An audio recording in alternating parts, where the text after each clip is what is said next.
الہامی پیغام کو نبی پر نازل کرنے کی حکمت بیان کرتے ہوئے اللہ تعالیٰ سورہ نحل کی آیت نمبر 44 میں ارشاد فرماتے ہیں وَأَنزَلْنَا إِلَيْكَ الذِّكْرَ لِتُبَيِّنَ لِلنَّاسِ مَا نُزِّلَ إِلَيْهِمْ اے نبی صلی اللہ علیہ وسلم، ہم نے یہ ذکر تمہاری طرف نازل کیا ہے تاکہ تم لوگوں کے سامنے اس چیز کی وضاحت کرو جو ان کی طرف بھیجی گئی ہے، لِتُبَيِّنَ لِلنَّاسِ مَا نُزِّلَ إِلَيْهِمْ۔ اس مقصد کا تقاضا یہ تھا کہ لازماً ایک انسان ہی کو پیغمبر بنا کر بھیجا جائے۔ ذکر فرشتوں کے ذریعے بھی بھیجا جا سکتا تھا، بلکہ براہ راست چھاپ کر ایک ایک انسان کو بھی پہنچایا جا سکتا تھا، مگر محض ذکر بھیج دینے سے وہ مقصد پورا نہیں ہو سکتا تھا جس کے لیے اللہ تعالیٰ کی حکمت اور رحمت و ربوبیت اس کی تنزیل کی متقاضی تھی۔ اس مقصد کی تکمیل کے تو ضروری تھا کہ اس ذکر کو ایک قابل ترین انسان لے کر آئے، وہ اس کو تھوڑا تھوڑا کر کے لوگوں کے سامنے پیش کرے، جن کی سمجھ میں کوئی بات نہ آئے اس کا مطلب سمجھائے، جنہیں کچھ شک ہو ان کا شک رفع کرے، جنہیں کوئی اعتراض ہو ان کے اعتراض کا جواب دے، جو نہ مانے اور مخالفت اور مزاحمت کریں ان کے مقابلے میں وہ اس طرح کا رویہ برت کر دکھائے جو اس ذکر کے حاملین کی شان کے چھایا ہے۔ جو مان لے انہیں زندگی کے ہر گوشے اور ہر پہلو کے متعلق ہدایات دے، ان کے سامنے خود اپنی زندگی کو نمونہ بنا کر پیش کرے اور ان کو انفرادی و اجتماعی تربیت دے کر ساری دنیا کے سامنے ایک ایسی سوسائٹی کو بطور مثال رکھ دے جس کا پورا اجتماعی نظام ذکر کے منشا کی شرح ہو۔ انسان کی رہنمائی کے لیے انسان ہی نبی ہو سکتا ہے۔ پیغمبر کا کام صرف اتنا ہی نہیں ہے کہ آ کر پیغام سنا دے، بلکہ اس کا کام یہ بھی ہے کہ اس پیغام کے مطابق انسانی زندگی کی اصلاح کرے، اسے انسانی احوال پر اس پیغام کے اصولوں کا انطباق کرنا ہوتا ہے، اسے خود اپنی زندگی میں ان اصولوں کا عملی مظاہرہ کرنا ہوتا ہے، اسے ان بے شمار مختلف انسانوں کے ذہن کی گتھیاں سلجھانا پڑتی ہیں جو اس کا پیغام سننے اور سمجھنے کی کوشش کرتے ہیں،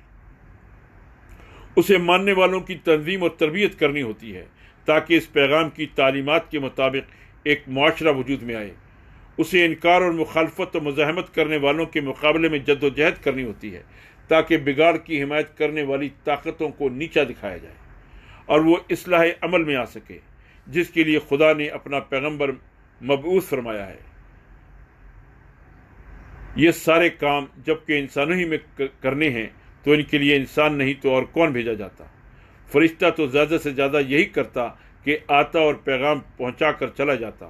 انسانوں میں انسانوں کی طرح رہ کر انسان کے سے کام کرنا اور پھر انسانی زندگی میں منشاء الہی کے مطابق اصلاح کر کے دکھانا کسی فرشتے کے بس کا کام نہ تھا، ان کے لیے تو ایک انسان ہی موزوں ہو سکتا تھا۔ بشریت انبیاء، سورہ اعراف کی آیت نمبر 11 میں ارشاد ہے وَلَقَدْ خَلَقْنَاكُمْ ثُمَّ صَوَّرْنَاكُمْ ثُمَّ قُلْنَا لِلْمَلَائِكَةِ اسْجُدُوا لِآدَمَ، ہم نے تمہاری تخلیق کی ابتدا کی، وَلَقَدْ خَلَقْنَاكُمْ، پھر تمہاری صورت بنائی، ثُمَّ صَوَّرْنَاكُمْ، پھر فرشتوں سے کہا آدم کو سجدہ کرو، ثم قلنا للملائکۃ اسجدوا لآدم۔ اس آیت میں یہ جو فرمایا کہ ہم نے تمہاری تخلیق کی ابتدا کی، پھر تمہیں صورت بخشی، پھر فرشتوں کو حکم دیا کہ آدم علیہ السلام کو سجدہ کرو، تو اس کا صاف مطلب یہ ہے کہ ہم نے پہلے تمہاری تخلیق کا منصوبہ بنایا اور تمہارا مادہ آفرینش تیار کیا، پھر اس مادے کو انسانی صورت عطا کی، پھر جب ایک زندہ انسان کی حیثیت سے آدم وجود میں آ گیا تو اسے سجدہ کرنے کے لیے فرشتوں کو حکم دیا۔ آدم علیہ السلام کو جو سجدہ کرایا گیا تھا وہ آدم علیہ السلام ہونے کی حیثیت سے نہیں بلکہ نوع انسانی کا نمائندہ فرد ہونے کی حیثیت سے تھا۔ اس آیت کی تشریح خود قرآن مجید میں دوسرے مقامات پر بیان ہوئی ہے۔ مثلا سورہ صاد رکوع نمبر 5 میں ہے اذ قال ربک للملائکۃ انی خالق بشرا من طین فَإِذَا سَوَّيْتُهُ وَنَفَخْتُ فِيهِ مِن رُّوحِي فَقَعُوا لَهُ سَاجِدِينَ۔ تصور کرو اس وقت کا جب کہ تمہارے رب نے فرشتوں سے کہا کہ میں ایک بشر مٹی سے پیدا کرنے والا ہوں، پھر جب میں اسے پوری طرح تیار کر لوں اور اس کے اندر اپنی روح سے کچھ پھونک دوں تو تم سب اس کے آگے سجدے میں گر جانا۔ اس آیت میں وہی 3 مراتب ایک دوسرے انداز میں بیان کیے گئے ہیں، یعنی پہلے مٹی سے ایک بشر کی تخلیق، پھر اس کا تسویہ یعنی اس کی شکل و صورت بنانا اور اس کے اعضاء اور اس کی قوتوں کا تناسب قائم کرنا، فَإِذَا سَوَّيْتُهُ، پھر اس کے اندر اپنی روح سے کچھ پھونک کر آدم کو وجود میں لے آنا۔ اس مضمون کو سورہ ہجر رکوع نمبر 3 میں ان الفاظ میں بیان کیا گیا، وَإِذْ قَالَ رَبُّكَ لِلْمَلَائِكَةِ إِنِّي خَالِقٌ بَشَرًا مِّن صَلْصَالٍ مِّنْ حَمَإٍ مَّسْنُونٍ فَإِذَا سَوَّيْتُهُ وَنَفَخْتُ فِيهِ مِن رُّوحِي فَقَعُوا لَهُ سَاجِدِينَ۔ اور تصور کرو اس وقت کا جب تمہارے رب نے فرشتوں سے کہا کہ میں خمیر اٹھی ہوئی مٹی کے گارے سے ایک بشر پیدا کرنے والا ہوں، پھر جب میں اسے پوری طرح تیار کر لوں اور اس کے اندر اپنی روح سے کچھ پھونک دوں تو تم سب اس کے آگے سجدے میں گر پڑنا۔ اس سے ثابت ہوا کہ پہلا نبی ہی بشر تھا، کیونکہ اسلام کا یہ مسلم عقیدہ ہے کہ حضرت آدم علیہ السلام نبی تھے۔ سورہ ہود کی آیت نمبر 31 میں ارشاد ہے، وَلَا أَقُولُ لَكُمْ عِنْدِي خَزَائِنُ اللَّهِ وَلَا أَعْلَمُ الْغَيْبَ وَلَا أَقُولُ إِنِّي مَلَكٌ وَلَا أَقُولُ لِلَّذِينَ تَزْدَرِي أَعْيُنُكُمْ لَنْ يُؤْتِيَهُمُ اللَّهُ خَيْرًا اللَّهُ أَعْلَمُ بِمَا فِي أَنفُسِهِمْ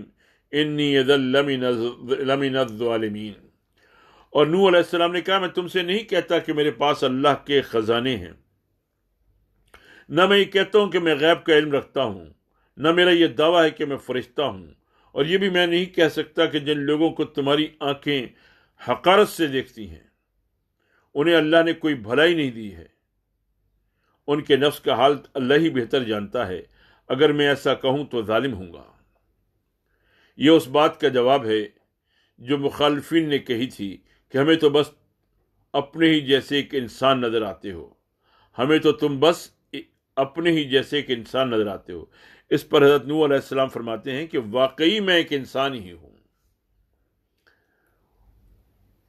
میں نے انسان کے سوا اور کچھ ہونے کا دعویٰ کب کیا تھا کہ مجھ پر یہ اعتراض کرتے ہو؟ میرا دعویٰ جو کچھ ہے وہ تو صرف یہ ہے کہ خدا نے مجھے علم و عمل کا سیدھا راستہ دکھایا ہے،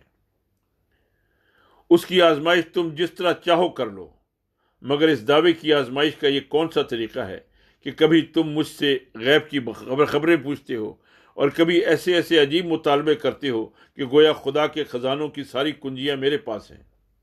اور کبھی اس بات پر اعتراض کرتے ہو کہ میں انسانوں کی طرح کھاتا پیتا اور چلتا پھرتا ہوں، گویا میں نے فرشتہ ہونے کا دعویٰ کیا تھا۔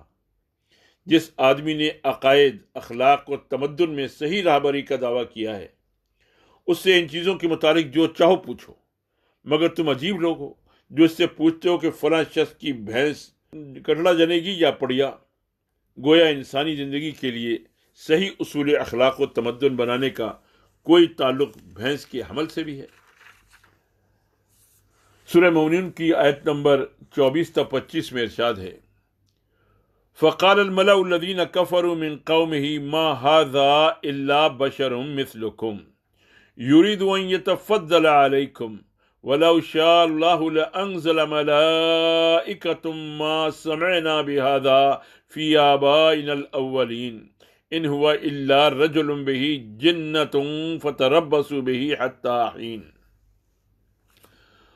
اس کی یعنی حضرت نوح علیہ السلام کی قوم کے جن سرداروں نے ماننے سے انکار کیا وہ کہنے لگے، یہ شخص کچھ نہیں ہے مگر ایک بشر تم ہی جیسا، اس کی غرض یہ ہے کہ تم پر برتری حاصل کرے. یرید ان یتفضل علیکم، اللہ کا اگر بھیجنا ہوتا تو فرشتہ بھیجتا. وَلَوْ شَاءَ اللَّهُ لَأَنزَلَ مَلَائِکَةً. یہ بات تو ہم نے اپنے باپ دادا کے وقتوں میں سنی ہی نہیں کہ بشر رسول بن کر آئیں گے. مَا سَمِعْنَا بِهَذَا فِي آبَائِنَا الْأَوَّلِينَ. کچھ نہیں، بس اس آدمی کو ذرا جنون لاحق ہو گیا ہے.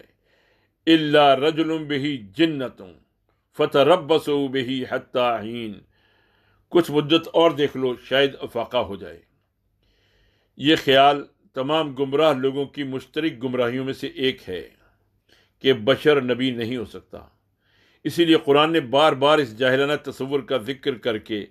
اس کی تردید کی ہے، اور اس بات کو پورے زور کے ساتھ بیان کیا ہے کہ تمام انبیاء انسان تھے اور انسانوں کے لیے انسان ہی نبی ہونا چاہیے. سورہ ہود کی آیت نمبر 27 میں ارشاد ہے: فَقَالَ الْمَلَأُ الَّذِينَ كَفَرُوا مِن قَوْمِهِ مَا نَرَاكَ إِلَّا بَشَرًا مِثْلَنَا وَمَا نَرَاكَ اتَّبَعَكَ إِلَّا الَّذِينَ هُمْ أَرَاذِلُنَا بَادِيَ الرَّأْيِ. جواب میں اس کی یعنی حضرت نوح علیہ السلام کی قوم کے سردار جنہوں نے اس کی بات ماننے سے انکار کیا تھا بولے: ہماری نظر میں تم اس کے سوا کچھ نہیں ہو کہ بس ایک انسان ہو ہم جیسے، اور ہم دیکھ رہے ہیں کہ ہماری قوم میں سے بس ان لوگوں نے جو ہمارے ہاں اراذل تھے بے سوچے سمجھے تمہاری پیروی اختیار کر لی ہے. یہ وہی قدیم جاہلانہ اعتراض ہے جو مکے کے لوگ محمد صلی اللہ علیہ وسلم کے مقابلے میں پیش کرتے تھے کہ جو شخص ہماری ہی طرح کا ایک معمولی انسان ہے، کھاتا پیتا ہے، چلتا پھرتا ہے، سوتا جاگتا ہے، بال بچے رکھتا ہے، آخر ہم کیسے مان لیں کہ وہ خدا کی طرف سے پیغمبر مقرر ہو کر آیا ہے. سورہ اعراف کی آیت نمبر 63 میں ارشاد ہے: أَوَأَجِبْتُمْ أَنْ جَاءَكُمْ ذِكْرٌ مِّن رَّبِّكُمْ عَلَىٰ رَجُلٍ مِّنكُمْ لِيُنذِرَكُمْ وَلِتَتَّقُوا لَعَلَّكُمْ تُرْحَمُونَ. حضرت نوح علیہ السلام نے کہا: کیا تمہیں اس بات پر تعجب ہے کہ تمہارے پاس خود تمہاری اپنی قوم کے ایک آدمی کے ذریعے تمہارے رب کی یاد دہانی آئی تاکہ تمہیں خبردار کرے اور تم غلط روی سے بچ جاؤ اور تم پر رحم کیا جائے. أَوَأَجِبْتُمْ أَنْ جَاءَكُمْ ذِكْرٌ مِّن رَّبِّكُمْ عَلَىٰ رَجُلٍ مِّنكُمْ لِيُنذِرَكُمْ وَلِتَتَّقُوا لَعَلَّكُمْ تُرْحَمُونَ. حضرت ہود علیہ السلام کی بشریت کے بارے میں سورہ مومنون کی آیت نمبر 33 اور 34 میں ارشاد ہوا: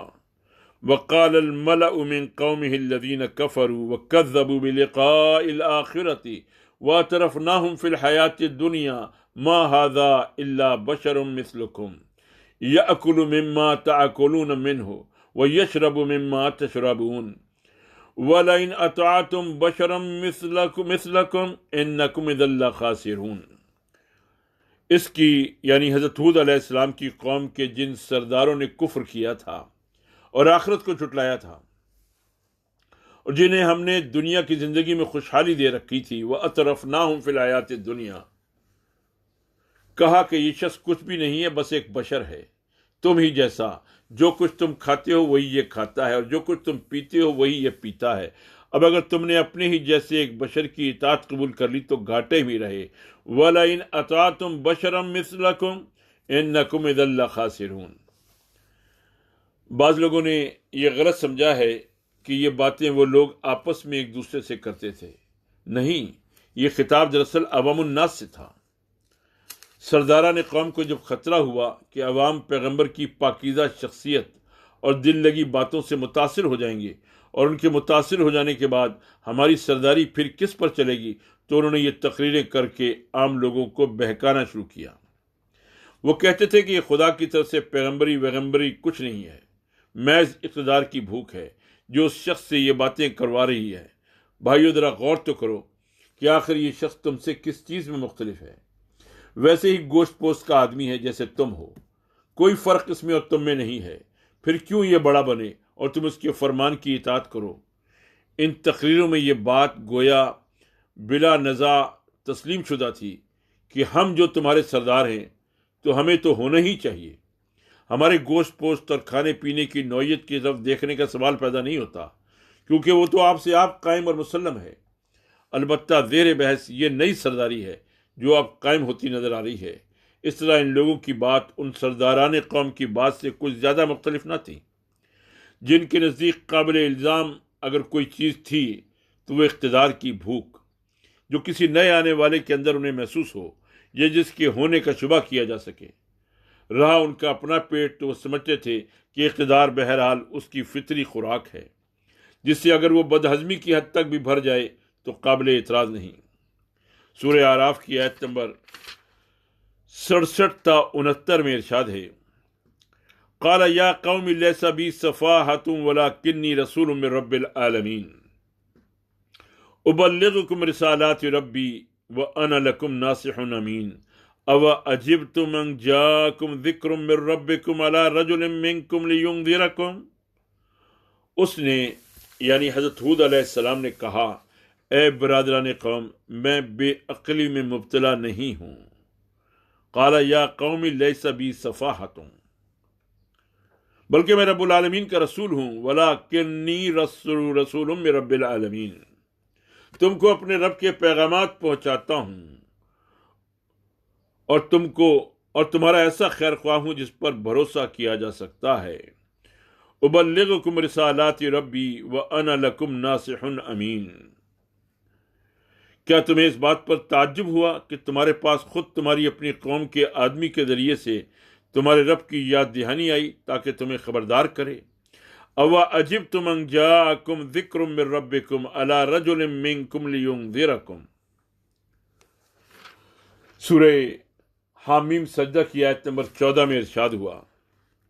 قالوا لو شاء ربنا لانزل ملائکۃ فانا بما ارسلتم بہ کافرون۔ انہوں نے کہا اگر ہمارا رب چاہتا تو فرشتے بھیجتا، لہذا ہم اس بات کو نہیں مانتے جس کے لیے تم بھیجے گئے ہو۔ حضرت صالح علیہ السلام و شعیب علیہ السلام کی بشریت کے بارے میں بھی ایسے ہی بات کہی گئی۔ سورہ شعراء کی آیت نمبر 153-154 میں ارشاد ہے، قالوا انما انت من المسحرین ما انت الا بشر مثلنا فأت بآیۃ ان کنت من الصادقین۔ ثمود کی قوم کے لوگوں نے جواب دیا کہ تو محض ایک سحر زدہ آدمی ہے، تو ہم جیسا ایک انسان کے سوا اور کیا ہے، لا کوئی نشانی اگر تو سچا ہے۔ اور سورہ شعراء ہی میں آیت نمبر 185 اور 186 میں ارشاد ہوا، قالوا انما انت من المسحرین وما انت الا بشر مثلنا وان نظنک لمن الکاذبین۔ انہوں نے کہا تو محض سحر زدہ آدمی ہے اور تو کچھ نہیں ہے مگر ایک انسان ہم ہی جیسا، اور ہم تو تجھے جھوٹا آدمی سمجھتے ہیں۔ وَإِن نَظُنُّكَ لَمِنَ الْكَاذِبِينَ۔ حضرت موسیٰ و ہارون علیہ السلام کی بشریت کے بارے میں بھی قرآن میں تذکرہ ہے۔ فرعون اور اس کے درباریوں نے حضرت موسیٰ اور ہارون علیہ السلام کے متعلق کہا، سورہ مومنون کی آیت نمبر 47 میں ارشاد ہے، فَقَالُوا وَنُؤْمِنُ لِبَشَرَيْنِ مِثْلِنَا وَقَوْمُهُمَا لَنَا عَابِدُونَ۔ کہنے لگے کہ ہم اپنے ہی جیسے دو آدمیوں پر ایمان لے آئیں، اور آدمی بھی وہ جن کی قوم ہماری بندی ہے، وَقَوْمُهُمَا لَنَا عَابِدُونَ۔ تمام انبیاء کی بشریت کے بارے میں سورہ ابراہیم کی آیت نمبر 11 میں ارشاد ہے، قالت لهم رسلهم ان نحن الا بشر مثلكم ولكن الله يمن على من يشاء من عباده۔ ان کے رسولوں نے ان سے کہا واقعی ہم کچھ نہیں ہیں مگر تم ہی جیسے انسان، لیکن اللہ اپنے بندوں میں سے جس کو چاہتا ہے نوازتا ہے۔ یعنی بلا شبہ ہم ہیں تو انسان ہی، مگر اللہ نے تمہارے درمیان ہم کو علم حق اور بصیرت کاملہ عطا کرنے کے لیے منتخب کیا ہے۔ اس میں ہمارے بس کی کوئی بات نہیں ہے، یہ تو اللہ کے اختیارات کا معاملہ ہے، وہ اپنے بندوں میں سے جس کو جی چاہے دے۔ ہم نہ یہ کہہ سکتے ہیں کہ جو کچھ ہمارے پاس آیا ہے وہ تمہارے پاس بھجوا دیں، نہ یہی کر سکتے ہیں کہ جو حقیقت ہم پر منکشف ہوتی ہے ان سے آنکھیں بند کر لیں۔ سورہ ابراہیم کی آیت نمبر 10 میں ہی ارشاد ہے، قالوا ان انتم الا بشر مثلنا تريدون ان تصدونا عما كان يعبد آباؤنا فأتنا بسلطان مبین، انہوں نے رسولوں کو جواب دیا تم کچھ نہیں ہو مگر ویسے ہی انسان جیسے ہم ہیں، تم ہمیں ان ہستیوں کی بندگیوں سے روکنا چاہتے ہو جن کی بندگی باپ دادا سے ہوتی چلی آ رہی ہے، ان تصدنا عما کان یعبد آباؤنا، اچھا تو لاؤ کوئی صحیح سند، فأتنا بسلطان مبین، ان کا مطلب یہ تھا کہ تم ہر حیثیت سے بالکل ہم جیسے انسان ہی نظر آتے ہو، کھاتے ہو، پیتے ہو، سوتے ہو، بیوی بچے رکھتے ہو، بھوک پیاس، بیماری، دکھی، سردی، گرمی، ہر چیز کے احساس ہیں اور ہر بشری کمزوری میں ہمارے مشابہ ہو، تمہارے اندر کوئی غیر معمولی پن ہمیں نظر نہیں آتا جس کی بنا پر ہم یہ مان لیں کہ تم کوئی پہنچے ہوئے لوگ ہو اور خدا تم سے ہم کلام ہوتا ہے اور فرشتے تمہارے پاس آتے ہیں۔ یہ وہ آیات ہیں جو قرآن میں بیان کی گئیں کہ ہمیشہ انبیاء پر یہ اعتراض کیا گیا کہ وہ بشر ہیں، اس لیے وہ اللہ کے پیغمبر کیسے ہو سکتے ہیں، اور قرآن صاف صاف کہہ رہا ہے کہ تمام انبیاء اللہ ہی کے بندے تھے، بشر تھے، اللہ نے ان کو اپنی طرف سے علم عطا کیا تاکہ وہ انسانوں کی رہنمائی کر سکیں۔ وآخر دعوانا ان الحمد للہ رب العالمین۔